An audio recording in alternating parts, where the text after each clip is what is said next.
Hello, everybody, and welcome to another episode of Let's Talk About Data. I'm Tony Mullion, one of your regular show hosts, and today we're going to be talking about AI powered product catalog revolution from photos to rich listings in minutes. So, quite an exciting show. I'm really interested to see what this is all about. And we have two great guests. Well, actually, one co host. So I will introduce him as well. So Umesh is going to be one of our new hosts on Let's Talk About Data. He's been on the show before. You was here last year, weren't you, Umesh? Yes, yeah. Yeah. So it was pleasure to work with you, Tony. But then Yeah. I'm Always a excited to be a pleasure. co-host as Yeah. well. And then we also have got Anad on as a guest today. So I'm going to let them both introduce themselves today. Let us know where you're tuning in from. Let us know your background. So, Anad, do you want to go first? Yep. Hey everyone. I'm Anancha. I'm senior data and AI architect at AWS, building with customers on different solutions.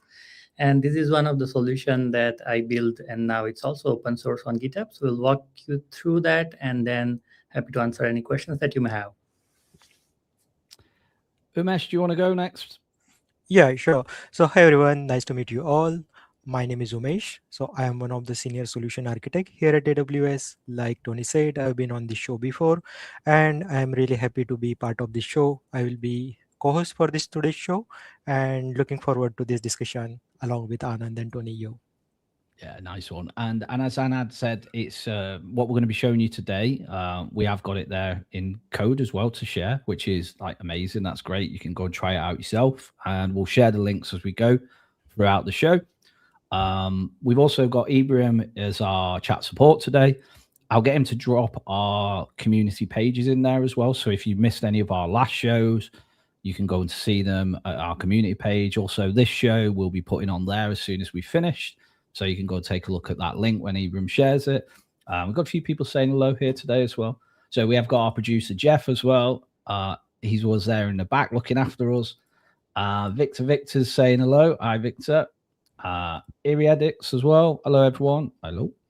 And as I said, Ibrahim is our chat support today.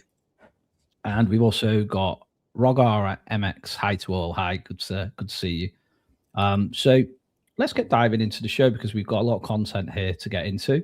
I think before we start, we were going to show quickly. We're going to do like a TV dinner show where we'd show you what you're going to get at the end. So if we just quickly flash that up on the screen now, and we'll show you kind of what we're going to do today. So this is, I'll let you talk through it, Anad, what it is, what we're seeing on the screen. Yeah. So on screen, what you're seeing is like the final output of the demo that we have it on GitHub. Actually, it's about the product catalog. So idea is you have the image, literally the photo taken on your phone, you upload it there, and then you can convert that into a product page, just like this, which is fully ready with all the metadata and product attributes and tags and categories and colors and everything. So this is what we are going to see together today and how it works as well on the architecture perspective. That's a wild T-shirt as well, isn't Yeah, it? that's a rainbow T-shirt. Yeah, we should wear them for the show. Actually, it'd be nice and vibrant. So cool. Let's get going then. So let's quickly first talk about the business problem we're trying to solve here with this. If you could share us what what we're trying to do. I think it's reasonably self-explanatory, but what we see in customers asking for this sort of business problem.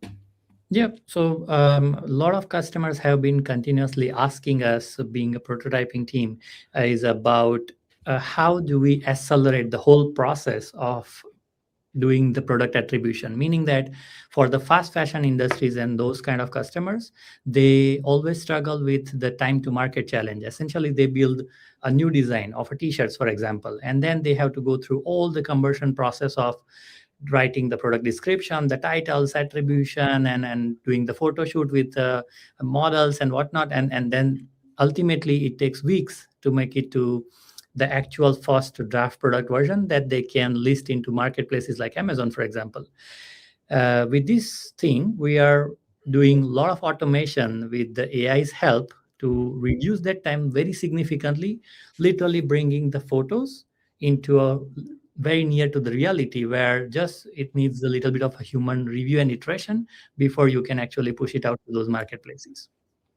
Yeah, and I suspect it probably helps businesses keep their product catalog up to date as well, doesn't it? You know, you're quickly being able to change and get your product details up to date quickly. Yeah, it looks pretty cool. That so under the hood, what services are we using to power this? What are the kind of AWS services we use? Yep. So there are a couple of services. So the key ones are the recognition. So first thing we do is, as soon as we have the image, we pass it through the recognition service. Then we have the Lambda and the serverless track, which actually used into the processing. And then the main component, the core component, I should say, is the Amazon Bedrock, which is where we have LLMs such as Amazon Nova and Amazon Nova Canvas, which is the one doing the image analysis, extracting all the attributes, and doing all the magics that you just saw on the screen. So these are the main components. We also have the step function, which is more of orchestration, keeping all things organized and making sure that the steps are executed in particular sequence. Yeah, cool. And yeah, and what is Nova and Nova Canvas? Could you please tell me something about it? Sure. So Amazon Nova is like Amazon's own LLM. It's available on Amazon Bedrock, and the main advantage of using this model is like it's significantly cheaper, and also it has a quite a good performance, especially talking about this use case, because in this use case, as you can imagine, there are a couple of things to be done. First is the image analysis, where you see where LLM actually sees the image and then tries to extract the attributes out of it. And the second thing is also doing the image editing, which is where the Amazon Nova Canvas is very, very powerful. Ah, interesting. And I did saw there is a feature called virtual try on. What is this feature? Is this demo helping with that feature? I mean, that looks really cool. I mean, can I try just this different t-shirt that being cataloged? Yeah, absolutely. So, in fact, in this demo, we are using the same feature. It's called virtual try-on feature. So the way it works is part of Amazon Nova Canvas family. So you use under the hood the same model. However, the API is very feature rich. So what you can do is you can do in painting, out painting. You can edit the images. You can remove the backgrounds. You can replace particular parts of the human body. You can change the pose and do a lot of exciting stuff. Wow, How do you awesome. how do you do that? Do you upload a photo? Yeah, so in the API, you have the images as one of the input, and then you have the reference image as another input. So you have like two inputs, the main image and the reference image, and then you have different classes which it can identify for you. So for example, imagine it's a t-shirt. So the category would be upper body. If it's Yeah. a jeans, for example, then the category would be lower body. If it's a dress, then the category would be like full body. So it automatically identifies and generates the mask, which is the very important piece in this whole puzzle. Because if you are able to identify the masks correctly, which means that LLM kind of knows what part of image it is allowed to touch versus not allowed to touch. And Yeah. then it goes to the second stage, which is to actually do the modification, looking at the reference image onto the main image. That sounds cool. I'm really interested to see Anad in some really cool clothing. Then hopefully we'll see in the demo. Yeah, That'd be I good. think I think Tony, have you heard about that feature virtual try on? I think Amazon also launched it at the end of It's not something I've 2025. ever tried. No, it would be. It does sound interesting though. You know, if you are wanting to try your clothes on. I must admit, I'm not a massive clothes fan. I don't go buying lots of new clothes, but I'd imagine for some people that could be, even for myself, if you wanting to look, what do I look like in a suit? You don't know until you bought it, and that is one of the problems with online shopping, isn't it? Why people do go to the shop still and buy clothes, but I think that sounds really interesting. Yeah, it'd be good to see that. Awesome, great. Cool. Yeah. And Anand, this looks like a problem being addressed for the domain called fast fashion, I think. But then does this solution scale beyond the fast fashion as well? Can I customize this solution for the other domains or other use cases?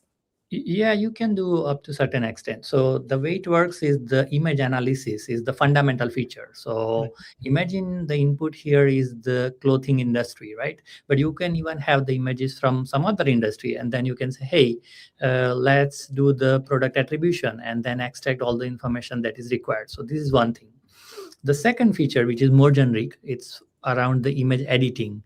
So what you can actually do is you can pass on the main image and the reference image and then ask LLM in a very natural prompt way, let's say text based input, to edit the image. So even on the GitHub page, and although also you will see in the reference links, you have the example where imagine you have a sofa, right? And now you want to purchase the sofa. You can simply upload the image of your room, and in the natural text, you can say, "Hey, replace me a sofa with this reference image, which is a sofa." Right. I That's think, cool. yes, I've seen those before. Yeah. Let's catch up on chat as well, so we can see we've got Swell back saying hello, and Jeff saying rebranding to Let's Talk About Fashion. I actually quite like that name. Let's Talk About Fashion. It's pretty cool. And should work well with glasses. Yeah, totally agree with that. That would be good. And Victor, the free luster also great, and cluster, the free cluster also great. Yeah, cool. Nice one. Let's move on then. So we talked a little bit about open source with it being in a GitHub repo. So how is this open source and scalable, this solution? Tell us a little bit more about that. Yep. So the solution is already on the GitHub. You can find the link of the solution in the comments. So the whole solution is built in the infrastructure as code called CDK. So basically the way it works is you clone this solution and then you can install it on your own AWS account where all the components are deployed, and simply it spins up a Streamlit application where you can interact with it just like the one I showed you before. And you go from there. And also you can modify the solution because the source code is quite open source. Yeah, Streamlit's really nice, isn't it? You know what you can do with it. It's yeah, cool stuff. I reckon let's see it in action. Let's get your demo going. I think it'd be cool to see it. Are you okay to share your screen now? Yep. Yeah, do that. absolutely. Here we go. So this is the page where you can start the magic, and here is the example where you have two options. So first option is you can upload the normal image. So in this case, I'm gonna browse, let's say, a T-shirt with in a purple color with the AWS logo, right? So this is the T-shirt we'll be using for the try-on. And then optionally, you can also upload your own image. So in that case, the try-on is going to work on yourself or even anyone's. But in this case, I'm going to skip it because then I want LLM also to generate the AI generated human images, and then they will be used as a try-on input. You have certain options here, so you can control the gender, you can change the poses, you can change the body build types, you can change the emotion, you can also change like a brand strength and voice, which is blended into title and the description, which is generated at the product page. You can also connect other data sources. In this example, we have the pricing influence. So for example, in this product page, sometimes you want to change the price depending on the seasonality. For example, it's a summer t-shirt, so it's a good pricing, good priced into summer season, etc. And then you can influence it depending on different aspects that you find in the image. So let's go ahead and submit it. And Anand, I could see there the emotion is also option as option. It's available. That's really cool. So what are the different options that I get over there? Yeah, sure. So you can change different emotions. Like right now they're kind of hard coded here, like in a fixed set, but it all translates into natural prompt. So you can say, hey, I want my AI generated model to look confident or maybe funny or maybe looking at different position or doing some different actions and so on. So those kind of things you can control with just a prompt. Awesome. Can we try out some funny poses as well? Yeah, sure. Why not? So, while that happening, let me explain what happened behind the scene, right? So here, when I click the button, behind the scene, it actually took the input image, Then it went to the first pass where it generated it split it into two parallel workflows. So one workflow is actually analyzing the image and extracting all the attributes out of it. And the second flow is actually generating the human images in a plain white t-shirt. So this is like, let's say, useful to adapt to any clothing that you have, pretty much. And the same thing could work on the jewelry, shoes, accessories, and other stuff as well. Now, in terms of the flow, what happens is, very first thing, as you upload the image, it goes to the Amazon recognition service, which is the one actually helping you to identify what is the content of this image. So, for example, when you upload an image of a t-shirt, it says, hey, it's a t-shirt. If you upload an image of a purse, it says, hey, it's a purse. So it identifies, or let's label the image, what that image is about. And then it also identifies the color palette, like what are the dominating colors in this image, which is like a simple image analysis. It also identifies all the tags which are applicable to this particular image or the content of this image. So in this case, it says, hey, it's a t-shirt, it's a shirt, and so on. And then it also helps us to identify this categorization. So like a clothing, appeal, and then a blouse and stuff like that. Then the second pass is the attribution, where it takes the prompt and then it generates the title, description, all the attributions, such as, hey, it's average fit, it's a relaxed fit, the color is purple, it's a casual, it has the logo print, and so on. So all of that details. And just for the benefit of audience, what is this attributions is about? Are those the characteristic derived from those image? Exactly. All of these characteristics are derived from the image. In fact, let me show you how it works end to end. So as I said, first step is just the recognition. The second is the product attribution. So in this case, we have the big prompt saying that, hey, from the image, I want you to extract these attributes. And where this attribute comes from, they are like clothing or fashion industry standardized attributes, such as, hey, in clothing industry, for the upper body wear, what are the standard ISO defined product attributions, such as sleeve type, washing instructions, and whatnot. So we give this prompt and ask LLM to actually derive it for us. And that is what Amazon Nova Pro is doing. The third thing, which is quite interesting, that's where we train the model. And now we work with the images, right? So here we use Amazon Nova Canvas model, where we pass this reference image. So this clothing image is a reference image. And those two images are generated like AI generated human images. Mm-hmm. So then we ask Canvas to edit these two human images, which is also AI generated, and then with a reference image to generate this final output. Awesome. Okay. And can you replace? Did you say you can replace those images with yourself as well? So if you was to upload a picture of yourself, these are just AI generated, aren't they? These ones, yeah. Yes, they are. But you can even use your own images, because ultimately you give the reference image and the source image, and that doesn't matter. Yeah, and that's it. It uses the two. Yeah. Yeah. Cool. And this output as well. This was that a JSON string output?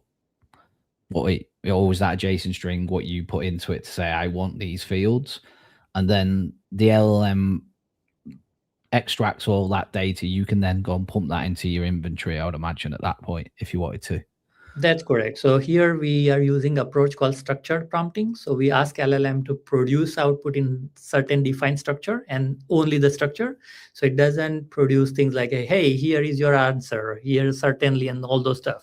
So it simply replies you back with the exact same specific JSON structure with either attribute field or I cannot do it. So basically null. Yeah, because you may only want 4 or 5 fields. You may have 10. You may have. It depends on what your I guess your inventory looks like. Correct. Yeah. Cool. Awesome. So does that mean like you have to follow the best practice of prompt engineering over there while feeding in that prompt? Yes, that's correct. So all of these prompts are kind of externalized. Even you will see that in the source code on GitHub. You can simply change the prompt fitting your needs, and then LLM is going to answer you in a certain way, depending on how you do the prompt engineering. Certainly. There is also one more thing, because we had a question about how do we apply it to some other industry. So let's say now we switch back the gears uh, to the hospitality industry. So in this case, the use case is hospitality. Imagine there is like a website where you want to create the listing of how your hotel room looks like. So basically here you upload not just one but multiple images of your hotel. So in this case you have some image of, let's say, a hotel room. You have the image of like the wash area, or something else, and then you can simply submit that one as well.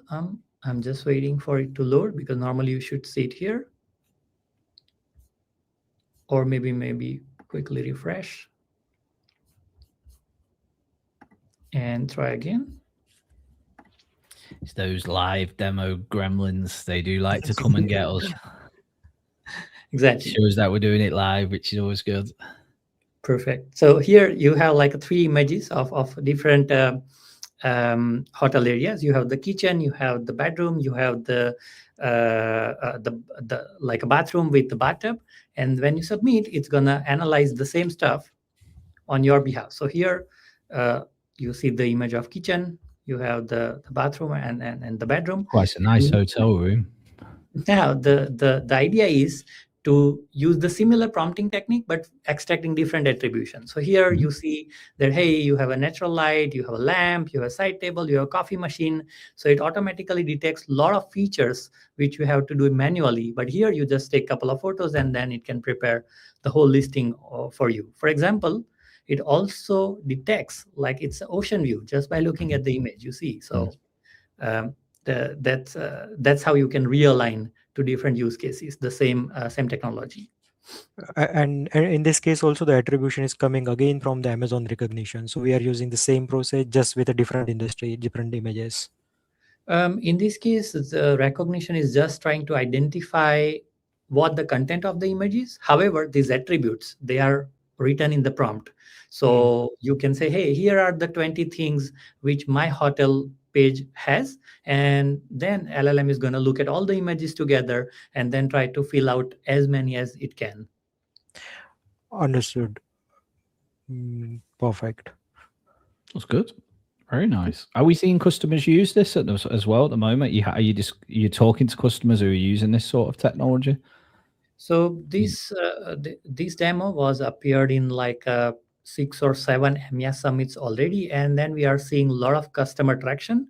But most of the customers are just going to the GitHub because this is kind of a boilerplate. So they take it from here and then they customize to their needs and take it forward from there. Yeah, it gives them a quick starting point, doesn't it, from a POC perspective? You know, if you start thinking of all the use cases you can do with it, it's really quite interesting. Yeah, have you got other use cases? What are the other use cases you have there? What was it? Hospitality. You know, when you pull down. Right now it just has one, but I mean we can add more, as you know. And this is just the attribution. But as I said, it's the way to think about this is there is an attribution feature and there is like image editing feature. So imagine where the use case has these components, either of these, and then you can reuse this demo there. Yeah, I would also like to show you the architecture. So let me swap screen quickly. Yeah. And while you are doing that, so Anand, I had this question. So initially you mentioned, so this is built upon serverless technology. So would you also be able to explain while you are showing the architecture, which serverless component have we used for building this demo? Yeah, so that's a great transition actually to the to the next part, which is the architecture diagram. Let me. How it's actually built. Yeah, that'd be good. Yeah, because we've seen it now. So how do you actually do it? Yeah, let me share my screen again. There we go. So probably here going to need to zoom in a little bit on that because it's pretty small. Yeah, could. Sure. Yeah. Oh, it's better now. Not yet. No, if you could zoom a little more again. So if you do the shift and plus. Yeah. Bit more. Yeah. Yep. There we go. Okay. Yeah.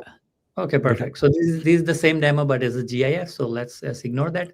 But let's focus. And this is this is the GitHub repo, isn't it? You're sharing now. Yeah. It is. So let's start from the left, right? So here you have a user who is actually using your Streamlit application, which is hosted on EC2, but you can host it in container. You can keep it wherever you want, or even most of the customers, they don't even start with the Streamlit because that's not their end goal. They start with the API, which is powering it up. So here, the main API is actually Anand, called. could you please zoom this image little bit? Yeah, sure. Is better. I think Uh, it's I think it's because it's yeah. embedded in Yeah. that. Yeah, it makes it a bit. I don't think it can go any more than that because when we were Mhm. zooming in, it was. Yeah, I think so. If you just zoom out again, zoom because it's. I think we've zoomed that in. It's maybe. Yeah, there we go. Is Yeah, it I better? think not going to get any better than that. I would say because it's wrapped into the GitHub repo. I guess people can always look at it through the GitHub repo as well. Mhm. But yeah, it'd be good to talk through it. So Sure. Right. So as I was saying, I mean the main component which is powering up this whole API is the step function. So the step function is the orchestrator who is orchestrating all the tasks. So as soon as people upload the image onto the EC2 instance, in this case Streamlit application, we put that images onto the images bucket, which is S3, and then we trigger the step function, which is like a branching out. So you have like two execution of the different flows in parallel. And the first flow is actually going to the product attribution, which is taking the image and trying to grab as many information as you can from the image based on the prompt and the attributes that you have defined within the prompt. And that's where we use the Amazon Nova Pro model for extracting those attribution out of the image. Again, it's a multi-model, so you pass the image and you get back all the output. The second flow is actually going to the recognition, to do the color palette and identification of category and what the content of image is. After that, it goes to the second step, which is virtual try-on part, where you see the condition, hey, you have the human image or no human image. If there is no human image, it goes to the, again, Nova Canvas to generate AI generated human images. And then it goes to the final step, which is where we use the Nova Canvas model again, but in this case, virtual try-on feature to give AI generated human image as base image, and then the human uploaded, let's say, t-shirt image as a reference image to do this combination. And then you get all the final images back onto the S3 bucket, and that's where we fetch it back from there to the Streamlit application. All of this process is actually tracked into DynamoDB. So every time when you upload a new image, you have like a unique identifier, and then you have all the references of what was the input image, what was the output image, and everything as a single record for the end-to-end traceability. Awesome. nice. We've got a question here actually, just before we move on. So, can LLM replace recognition in this scenario? Yes, they can. So LLMs are getting very, very powerful around these use cases. However, it's always cost performance benefit, right? So on one hand, LLM is getting cheaper and cheaper, but for such a simple task like color palette identification, for example, or maybe just identifying what's the main object in the image, recognition would be way more cheaper and faster compared to the LLMs use. That's the reason why I use it. Other than that, you can absolutely use the LLM as well for this task. Mm-hmm. Cool. Nice question. And Anand, just double click on that. So you talked about LLM. So can we say Nova Pro and Nova Canvas, are they LLMs? They are. Okay, then are there any other choices that customers can use in this case, because we are using Nova Pro and Nova Canvas? What are the other options they can use, or they can customize this demo for? What are the other options for LLMs? Because there are many in market, right? Absolutely. And this is a brilliant question because it's always comes down to the cost and performance benefit. So we need to make sure, which is again part of the well architecture principles that we all follow while we design the architecture. So in this architecture, for this particular use case, Nova Canvas and Nova Pro, these two LLMs were meeting those, let's say, cost performance ratio very well. However, for your use case, it not might be true completely. You may want to use Anthropic Claude, or you may want to use like OpenAI open models, or you may want to use like a Pixtel, for example, for Mistral. So you have all these choices clubbed together under the single pane of API, which is Amazon Bedrock. So in this architecture, it would be as simple as changing the model ID and the prompt, and then you are good to go, because at the end the API remains exactly the same. It's just the model ID which is changing. Awesome. So that means like Amazon Bedrock for the folks is kind of a service where we can get these different options available, like Nova Pro, Nova Canvas, also the Claude A or ChatGPT from open weight models, all of them. So they can customize it as per their use case. But the Exactly. important thing that you said, like, okay, the price performance, and then the every use case is different. So we have to look into the use case, like, okay, which is the best model for that particular use case, and then we choose it. Okay, awesome. Absolutely. And that brings us back to the feature called evaluation. So it's also might not be a bad idea to have some sample or subsample of your actual data set, run it through the prompt variations, run it through the different LLMs, and then figure it out early rather than later, and then choose that while you productionize it or while you implement it for real on the larger data set. Interesting. Okay. I think an Amazon Bedrock was one of the first service that AWS had launched in industry, which offered these different choices of the different LLMs from different companies, right? And I think we also have the DeepSeek on Bedrock, isn't it? Yes, that's true. Yep. Awesome. So customers get lots of choices. I mean, whatever LLMs from whatever company they want to use from, they can just use a single API from Amazon Bedrock and integrate their use case for these different types of demos or solution. Tony, do we have any more questions? Or No, I've got some.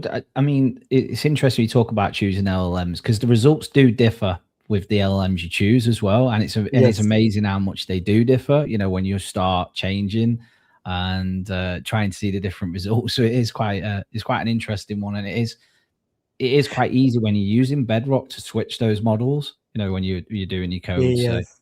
yeah, because I'm doing some database AI operations, which I'll be doing shows later on, but some of the results are really interesting you get from the different. They're both right. It's just different degrees of right, you know, and some you get more detail, some you get less detail. Depends what you actually want as well. So yeah, it's an interesting space. And that's such an interesting point. I mean, I currently use lots of different tools from lots of different companies, be it like Gemini, ChatGPT, Perplexity. And if you want to explore this, you can just use the same question and put it into all these different tools. And you can just compare the response. So all of Yeah, them will give you the different responses. I think the same can be, and those are the text-based responses because we normally interact with these LLMs in a natural language, using natural language, right? But then the same can be applied for the images or text videos or any other unstructured data or semi-structured data, and then all of them will give you a different result. And also a very important point what Anand said, the price performance, because when we want to deploy this for a particular use case for a customer, or we want to build a solution, I think then the price becomes a really important factor, price and performance. Definitely. So At yeah, one yeah. point, I also had a customer. I can't remember who in one of the summit where they were exactly asking similar question that, hey, we have like a thousands of products of inventory, and how about we deploy the solution, and then we want to pass all the inventory through this solution. What's the best way to do it? And then the recommendation there would be to instead use the batch API, because even within the Bedrock you get different choices. So you Hmm. have like the on-demand API, you have like a reserved throughput, and then you have the batch API where you don't care too much about the latency, because if it takes like 2 seconds more, I mean, you are anyway running in the batch yeah, process on thousands of images. yeah. So the most thing, let's say, which impacts your decision at that point of time is the cost. So in this case, you can pretty much use the similar solution, but simply replace the real-time API with batch API, and then you can unlock the cost advantage. Similarly, Right. you also have the prompt caching. So let's say if you deploy such a solution and there is a like repetition of task here. For example, no matter what the input image is, that's the only thing which is changing. The rest of the thing, which is the prompt, extracting all the attributes, that is kind of constant. So you can simply enable the prompt caching. So you don't need to pay for those tokens, which are kind of constant across the request. Interesting. We've got a question from William as well, which I won't mind sharing with you. So, if we could use Nova with Curio to create images and use them in our products. I'm not aware of this at the moment. I don't think we have the Nova in Curio. However, there are some MCPs who can, they are also, by the way, open source on AWS Labs, where you can plug that MCP and use Kiro actually to invoke Nova models, and then you can use it for image generation. Cool. And then we've got another one as well. What's the rationale to run Streamlit app on EC2 versus a serverless solution? Very important question. So the simple answer is, for the demo, I wanted to keep the security at maximum, right? So therefore, as you see in the architecture, maybe if I can I'll get it share up again. Give me 2 seconds. There we go. Here you see that the EC2 is actually deployed within the private isolated subnet. So what's the difference? So public subnet is where you have the internet access, which is two-way, right? So you can download stuff from internet, you can send stuff to internet.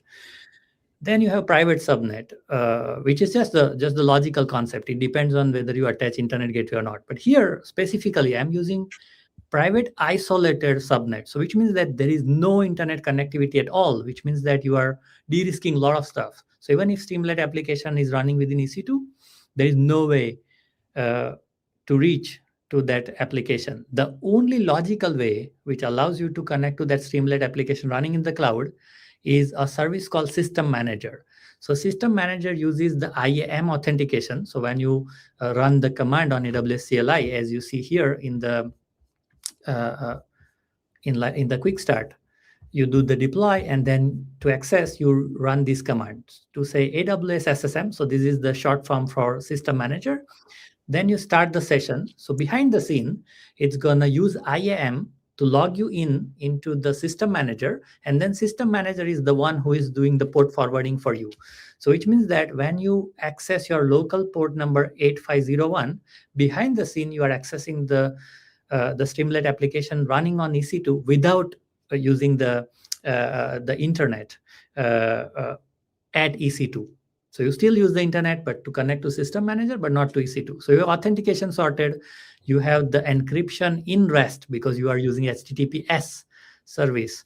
So authentication, encryption, and keeping the least amount of privileges. So that's the reason why I build it this way. But of course, in practical solution, you will front it with API gateway with your own authentication and stuff like that. You don't really need EC2 for that. Or even you can just clone the thing and run everything on local, injecting your AWS credential there.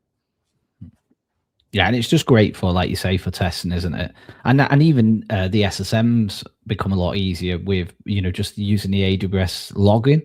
So you don't even have to have your keys now. Your public and private keys on your desktop. You can just use AWS log on through the browser. That's great. That it's really it makes it really easy now to secure your environments right down. So certainly when you're testing like this. So cool, really nice. It's probably worth. Could you just show us quickly here what you would do to install on? I think while we're here on this page, it's worth just having a quick browse through it. What you've got there and how you set it up. Yeah, absolutely. So you clone the repository as usual, then you switch to the folder, and then you run npm install, which is the one who is gonna check all the dependencies in packet.json, download all the necessary dependencies to build the CDK project, and then you run CDK deploy. This is the point where you should have AWS credential injected in your environment already, so it knows where to deploy, which region to deploy the solution, and then it does the magic. Behind the scene, it runs the CloudFormation, so you have all the infrastructure set up for you. Once you do that, then the next step is to run this command to fetch your instance ID, which was created as part of the stack, and then log into it to directly start using this UI. This is one way. Now, another way is you can develop also locally to extend this solution further, right? So you, instead of doing that, you go to the UI directory and you install the Streamlit application locally, and then you have this bash script to open up the same Streamlit application locally to test the UI on local. Yeah, and then yeah, I tried it, Tony, on my local machine as well, so it worked perfectly. Just Nice, nice. one call out over there. I think if you're using npm, so you just need to make sure that those npm is installed on your machine, or if you're using ec2 or whatever, wherever you are running that, you just install those requirements, a prerequisite first. It's listed over there. And then second point, I think the bedrock screenshot from the github repo, because aws services are evolving so quickly, so that screenshot we'll have to update, because we have moved all of our models under the bedrock. So there is no requirement of giving the model access. So initially, I think the last year customer had to request access to all these different model.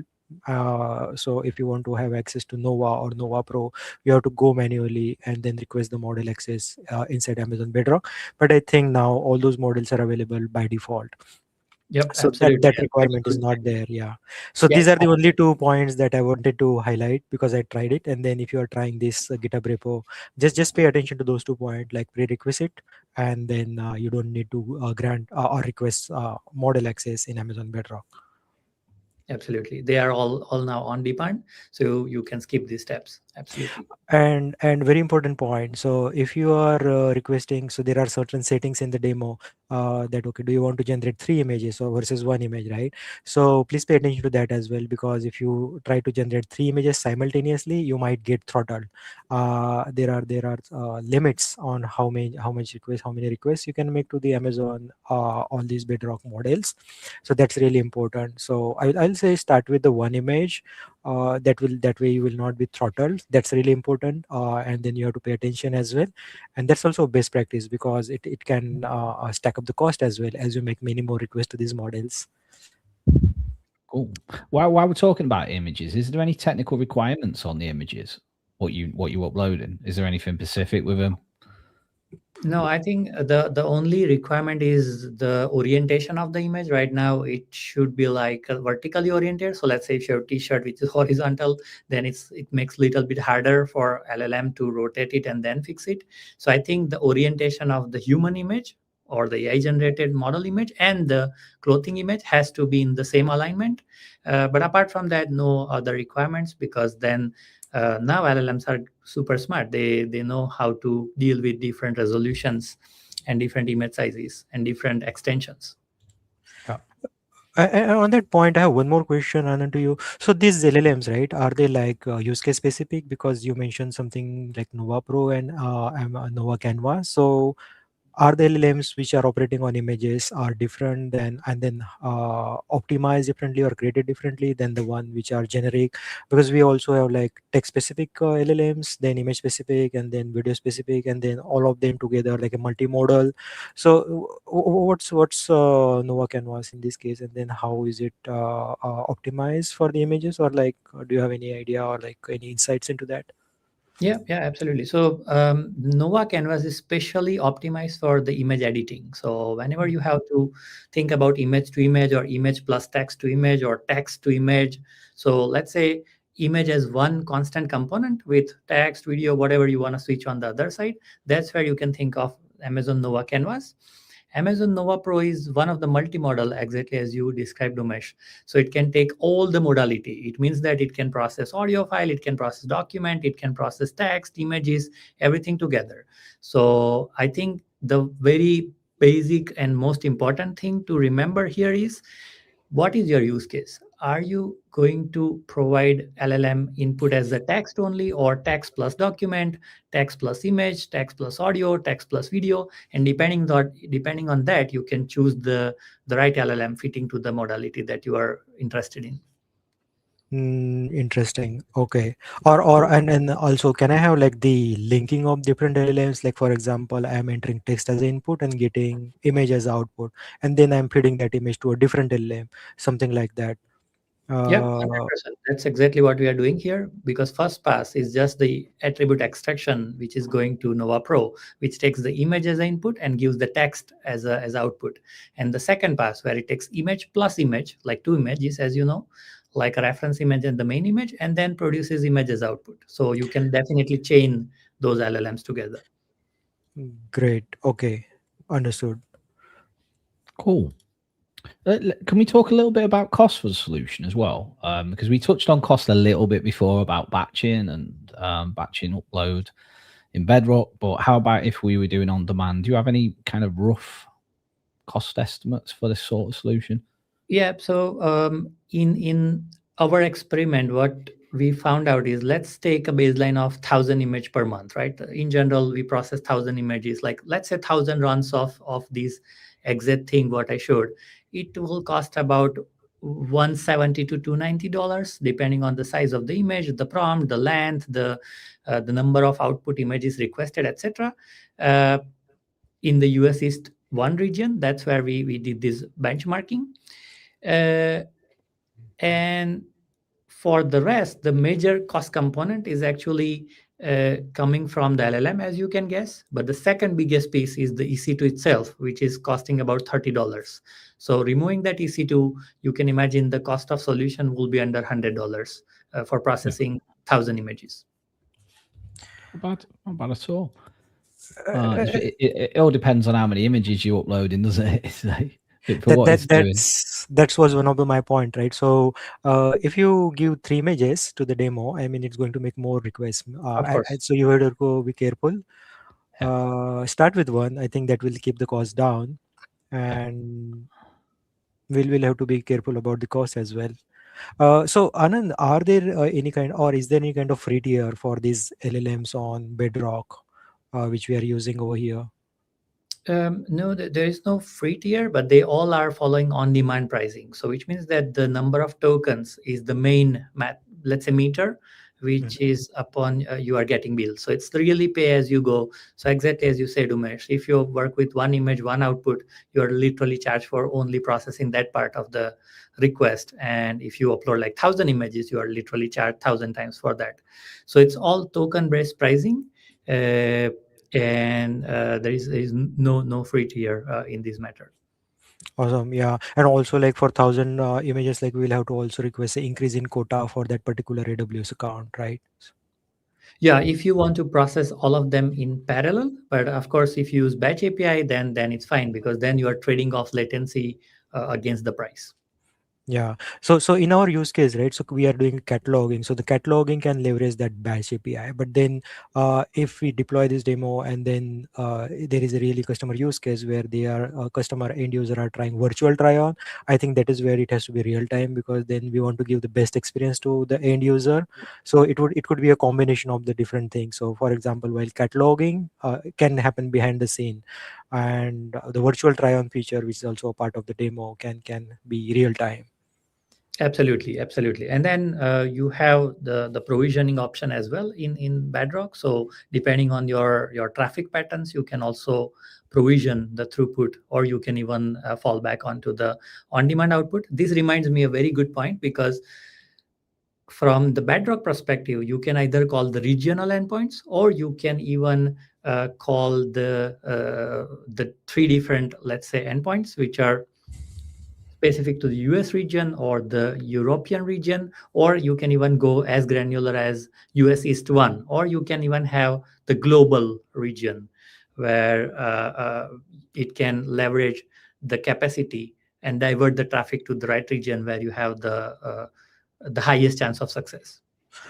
Okay, so what is this endpoint? Is that like from where we give a call to a Bedrock API, or like access Bedrock endpoints, Bedrock It's service? it's part of the model ID. So the way IDs form is, let's say the model ID is nova.pro, then it's going to the regional endpoint, meaning that if you have configured your Boto3 client to US East 1, it goes to US East 1. But if you prefix it to the region, meaning that us.amazon.nova.pro, so in that case, it goes to the regional endpoint, meaning that now whole of US regions, all of US regions are part of that group. And then simply you can say global dot something, and that goes to the whole, all the region in the world. So you can even think about keeping the traffic local to either your specific chosen region or to the different zones, for example, European Union in this case, or maybe you can just go global depending on your use case. Interesting. Okay. Cool. Well, I think we've still got another 5 minutes left. I think it'd be cool to get the demo up again just quickly. We've got a few more minutes. Let's just fire it up. And have we got any more images we could put through it? Could you put an image of me through it, for example? It'll be a real-time hard challenge. But test. let me see what we can do. So I'm just gonna reset the demo and try to fetch some images. Is it okay to share your screen now? Just give me a second. I'm gonna download some images. Yeah. I like giving you a challenge. And anyone who's just tuned in as well, if they are getting to this point, we're just going to fire the demo up again. Some really cool demo, seeing this in action. And you can always catch this on Catch Up as well. You know, go back to straight after the show. It will be there and ready on Catch Up. We'll also have our show notes as well, which we'll share again, our community page. But it'd be nice to just see this again. Yep, let's share the screen again. Yeah. And this time I'm gonna give it a little bit of a challenge. Of course, not my face, but I'm gonna go a little bit wilder. So as you saw, there are different peculiarities in the image.